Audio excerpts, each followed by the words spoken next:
एक शादीशुदा जोड़ा अपना सेकंड हनीमून मनाने के लिए क्रूज टूर पर गए। इस दौरान वे अपने बच्चों को घर पर ही छोड़ गए थे।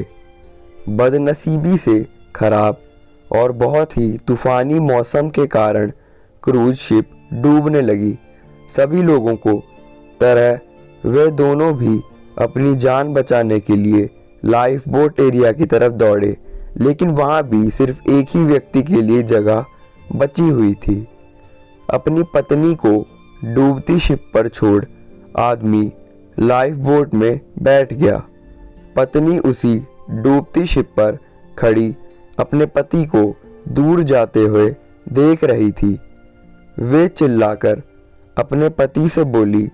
इस कहानी को यही विराम देते हुए शिक्षा ने अपने सभी विद्यार्थियों को पूछा, क्या कोई अंदाज़ा लगा सकता है पत्नी ने पति से क्या कहा होगा? ज़्यादातर विद्यार्थियों का एक समान उत्तर था। उन्होंने कहा, पत्नी बोली होगी कि मैंने तुमसे प्यार किया और तुम मुझ पर इस तरह छोड़कर जा रहे हो। मैं तुमसे नफरत करती हूँ। शिक्षक की नज़र एक शांत बैठे विद्यार्थी पर पड़ी। शिक्षक ने उसे जाकर यह सवाल पूछा।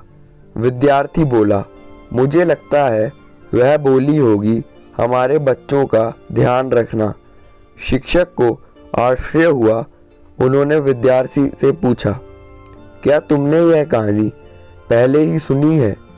विद्यार्थी ने सर हिलाया और बोला, नहीं, लेकिन बीमारी की वजह से दम तोड़ते हुए मेरी माँ ने यही शब्द आखिर में मेरे पिता से कहे थे। शिक्षक ने उस विद्यार्थी को सही जवाब देने के लिए शाबाशी दी।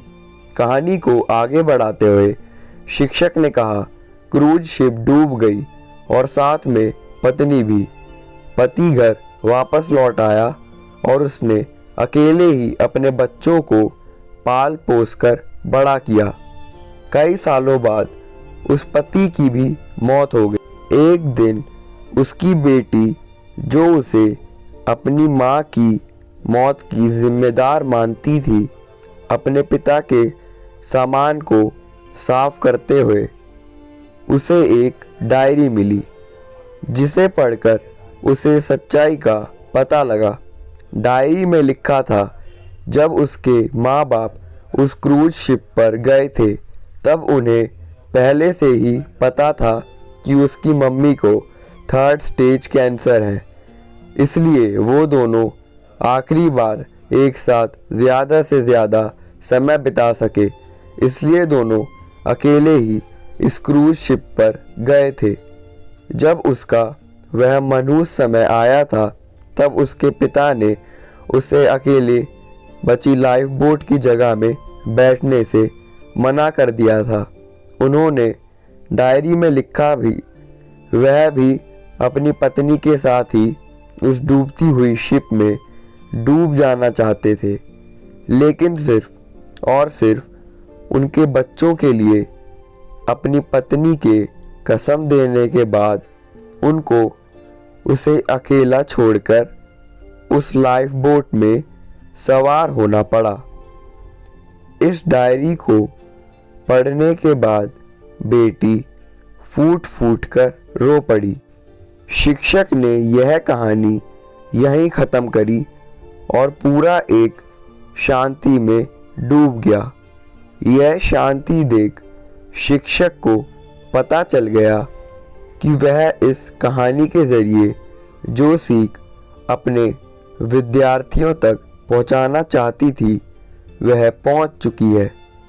इस दुनिया में अच्छे और बुरे हर तरह के लोग हैं, लेकिन कभी कभी परिस्थितियां ऐसी विकट हो जाती है कि आप बुरे या अच्छे का फैसला नहीं कर पाते। इसलिए कभी भी हमें कोई भी फैसला लेने में जल्दबाजी नहीं करनी चाहिए। सिर्फ बाहरी चीज़ों को जान लेने से किया गया फैसला कभी भी सही नहीं हो सकता। बिना किसी जांच पड़ताल के और बिना दूसरों का पॉइंट ऑफ व्यू समझे फैसला करना छोड़ दीजिए। वह जो होटल में आपके खाने का बिल भरते हैं इसलिए नहीं क्योंकि उन्हें अपने पैसों का घमंड है, बल्कि इसलिए कि वह आपको पैसों से ज़्यादा आपको महत्व देते हैं। वह जो हमेशा आपकी मदद करने के लिए तैयार रहते हैं, इसलिए नहीं क्योंकि उन्हें आपसे कुछ चाहिए, और बल्कि इसलिए क्योंकि वह आप में एक अच्छा दोस्त देखते हैं। वह जो आपको हमेशा मैसेजेस करते हैं, इसलिए नहीं क्योंकि उनके पास करने के लिए कुछ और नहीं है, बल्कि इसलिए क्योंकि वह आपको बहुत याद करते हैं। और वह जो हर झगड़े के बाद पहले माफ़ी मांगते हैं, इसलिए नहीं कि वह गलत होते हैं, बल्कि इसलिए क्योंकि उन्हें अपनी बातों, अपने गुस्से या अपने ईगो से ज़्यादा आपकी परवाह है। तो दोस्तों, अगर आपको यह वीडियो पसंद आई हो तो please like, share and subscribe ज़रूर करें। धन्यवाद।